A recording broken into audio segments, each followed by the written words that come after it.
नमस्कार दोस्तों, exam express पर आपका बहुत बहुत स्वागत है।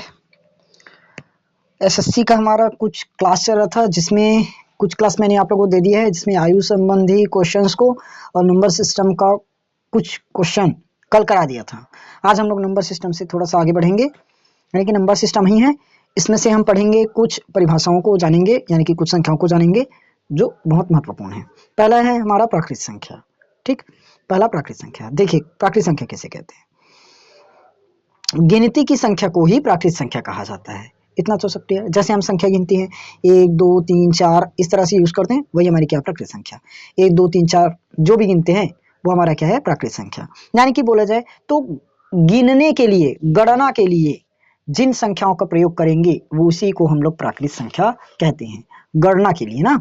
चलिए, जैसे 1 2 3 4। अब यहाँ पर अगर हमें बोले, ठीक, अगर बोले सबसे छोटी प्राकृत संख्या बताओ, तो सबसे छोटी प्राकृत संख्या में क्या मिलेगी? 1।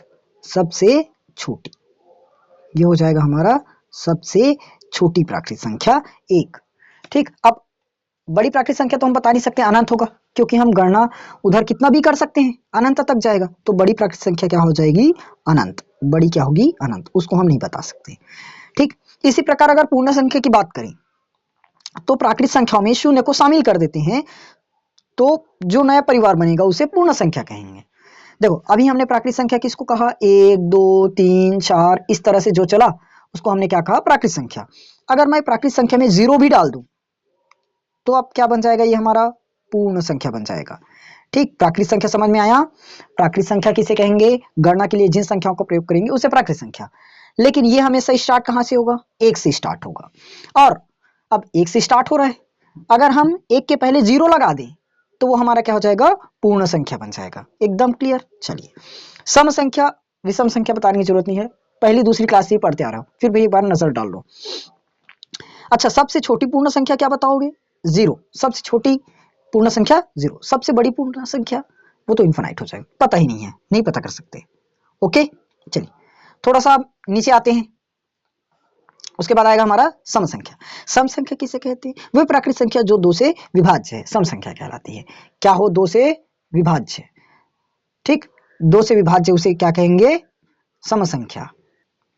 इतना तो मेरे ख्याल से सबको पता है। जैसे अगर मैं बोलूं 12, 12 सम है कि विषम? करके देख लो। 2 छक्के 12, पूरी तरह से भाग चला जाएगा, तो 12 हमारा क्या है? सम संख्या। 12 एक क्या है? सम संख्या है। एकदम क्लियर। क्लियर। चलिए, उसके बाद आते हैं अभाज्य संख्या। अभाज्य संख्या एकदम सिंपल है पहचानना। देखो, एक चीज बस याद रखना, एक से बड़ी, एक से बड़ी वह सभी संख्या जो 1 से और स्वयं से ही विभाज्य हो। एक को नहीं लेना, एक को नहीं लेना ना। एक से बड़ी वह सभी संख्या जो क्या हो? 1 से और स्वयं से ही भाग जाए। जैसे मैं लेता हूं, मान लो 2। बताओ, जिसका फैक्टर और नहीं कर सकते ना, और फैक्टर नहीं निकाल सकते। 2 को अगर हम भाग देना चाहे 1 से ही देंगे, और 2 को 2 से ही भाग देंगे। बताओ, 1 से और खुद से, यानी कि 1 से और 2 से, और किसी से भाग जाएगा क्या? नहीं जाएगा।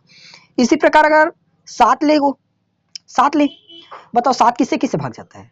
7 तो एक स्वयं से जाएगा, यानी खुद 7 खुद 7 से ही भाग जाएगा, और एक किससे भाग जाएगा? 1 से जाएगा। अब बताओ, इसके अलावा और किसी से भाग जाएगा क्या? नहीं जाएगा। तो इसीलिए हमारा क्या है? अभाज्य संख्या एक से बड़ी ऐसी संख्या जो खुद से और 1 से ही भाग जाती है, बाकी सबसे नहीं। ओके, उसके बाद असहभाज्य संख्या। जब प्राकृत संख्याओं का महत्तम समापवर्तक 1 हो तो उसे असहभाज्य संख्या कहते हैं। महत्तम समापवर्तक क्या हो? 1 हो। जैसे 2 और 3 का देख लो, 2 और 3, 2 और 3 सबसे पहले 1 से ही तो भाग जाएगा क्या? 2 और 3। अब भले अलग अलग से जाएगा, तो क्या आ रहा है दोनों में कॉमन? आखिर 1। तो इसका महत्तम समापवर्तक क्या होगा? 1। इसका भी महत्तम समापवर्तक क्या होगा? 1। मेरे ख्याल से ये कंसेप्ट क्लियर हो गया होगा। प्राकृत संख्या, पूर्ण संख्या, सम संख्या। अच्छा, एक देखिए, सम संख्या में बताया, अब विषम संख्या आप लोगों को बताने की जरूरत नहीं है। वे प्राकृत संख्या जो 2 से विभाज्य है उसे सम संख्या कहते हैं। जो क्या हो? 2 से विभाज्य उसे सम संख्या। तो जो 2 से विभाज्य नहीं रहेगा उसको क्या बोलोगे भाई? विभाज्य संख्या, विषम संख्या। क्लियर है? चलिए, आज की क्लास में बस इतना ही बताना था, इन कुछ टॉपिक्स को क्लियर करना था। अब बाकी क्लास हम कल करेंगे, इस पर सवाल कल स्टार्ट होगा ना, तो इन कंसेप्ट को अच्छे से क्लियर करके रखिए, और जितने लोगों को भी ये नहीं पता है अच्छे से करा दीजिए। ठीक, और चैनल को सब्सक्राइब जरूर कर लीजिए, वीडियो अच्छी लगे तो लाइक कर लीजिए, क्योंकि इस चैनल पर एसएससी की पूरी तैयारी आप लोगों को फ्री ऑफ कॉस्ट कराई जाएगी। चलिए मिलेंगे हम लोग कल।